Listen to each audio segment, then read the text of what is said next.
This podcast contains references to familial abuse.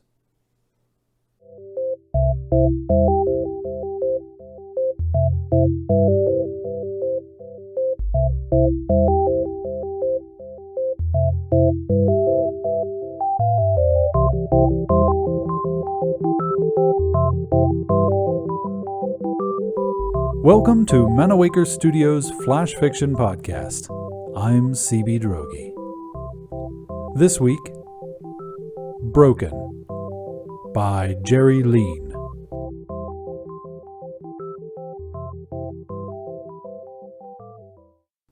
Father has changed. I don't just mean the way he looks, all dressed in finery paid for by the jewels we stole from the witch's house. I mean inside. Something is broken. Hansel says that Father feels bad, that it was all our mother's fault, the woman who raised us, maybe not gave birth to us, but raised us from babies and then threw us out. She left us in the woods knowing she wasn't coming back. Father did that too, though. Hansel doesn't realize that while he was in the barn fattening up for the witch's meal, I was inside, talking to her. Hey, girl, and where are your parents again? She loved to ask me that. Threw you out like last week's refuse, they did. Kept the pigs, I bet, and the cows, but not you two. She wasn't wrong about that. The pigs, the cow, the horse, and Hansel's cat and pigeon. Although I haven't seen the pigeon around, so I think they ate it. Father didn't want to, I said.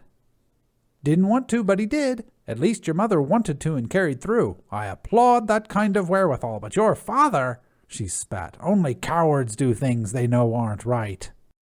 He's not a coward. And he'll come charging in here on his steed, swinging a sword at any moment, eh?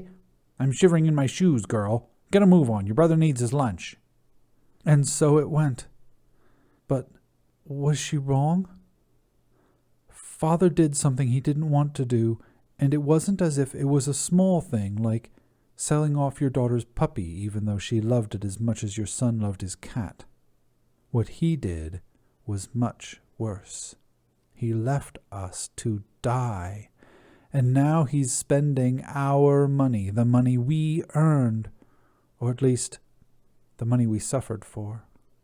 There's so little left. Gone so fast it seems as if he's thrown it out the window to let the four winds carry it away. I'm starting to understand why we never had enough to eat. Girl! Father leans over the side of his armchair and he looks at me, but the drink is making his eyes weak. I say nothing. Girl, where's this house you found the jewels in? He laughs, a strange hollow sound. There's probably more for the taking. I skulk outside.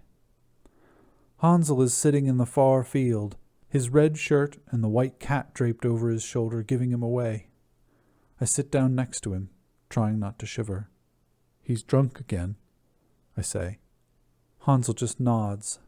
I reach over and pet his cat, who stretches her neck so I can get under her chin. There was a cat in the witch's barn, Hansel says softly. The orange one? I saw her a few times and then she disappeared. She was a nice cat. Hansel sounds funny, so I glance at him and see he's crying.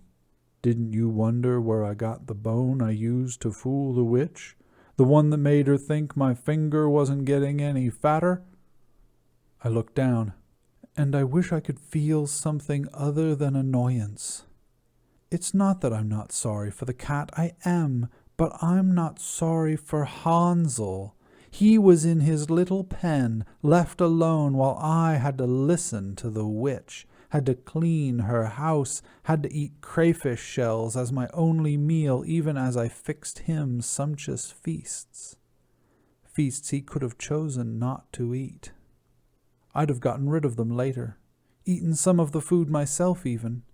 If he hadn't been such a glutton, he wouldn't have gained weight, and his finger wouldn't have gotten fat, and he wouldn't have needed to kill a nice little orange kitty to cover up the fact that he had no self-control.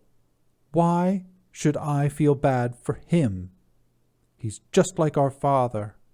I don't tell him that, though. Hansel is getting a temper on him. when he isn't crying over dead cats and lost birds. Our father has a temper too, but he doesn't raise a hand against Hansel. Hansel gets to stay outside and work the fields and be with his precious cat, while I'm stuck inside, listening to father go on all his big plans. When we first got back, he wasn't this way. He was overjoyed, or so I thought, until I found the body, buried shallow in the root cellar, mother's favorite dress poking out just enough. I'm not sure why I did it, but I dug her up. Her head was bashed in, not a little, not like she slipped and hit her head, more like a rock had come down over and over. I could almost hear father yelling at her, "You made me! You made me!" The witch was right. He's a coward, I whisper. He wants to go back to the witch's house. That'd be a good idea. Lots more to take, you saw how much. We should bring a wheelbarrow this time. Can bring more out that way, make less trips. I don't think it's a good idea. I'm trying this out on him, seeing how much there is left of the brother I adored, the brother I looked up to. He turns on me, and his cat jumps down with a hiss. At least his temper flares quickly, then burns out, unlike father, who holds on to his anger for dear life. No, we should go. Father is right. I roll up my sleeve and show him a bruise on my arm. Was father right about this? It's a test for my brother. I hate that I feel compelled to give them. His look changes as he touches my arm gently and murmurs, "What did he do?" I'm happy he passes the test. He meets my eyes. What can I do? There's nothing he can do, but there's something I can. I smile at him. You're right. We should go to the witch's house. I don't tell him that I will skip ahead while they push their wheelbarrows, that I will light a fire in the oven and get it going nice and strong the way I did for the witch. The oven's plenty big enough for father. No one will know anything. Not if Hansel and I tell the same story. I'll make sure Hansel knows what I expect of him. And if Hansel fails that test, well, the oven's big enough for him, too.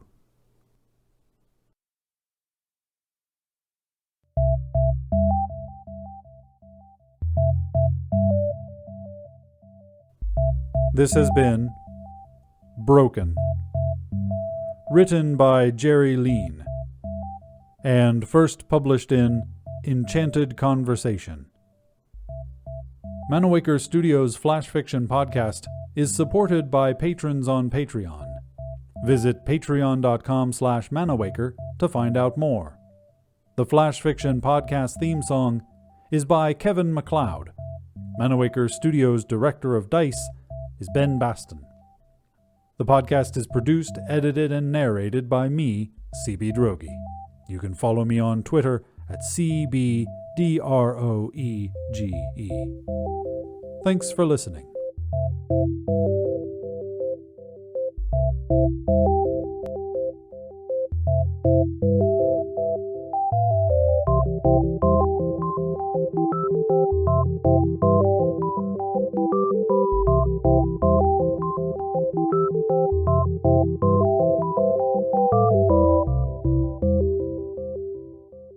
On the next installment of Flash Fiction Podcast, I'm getting some custom molding made, same wood, for the lid and the corners.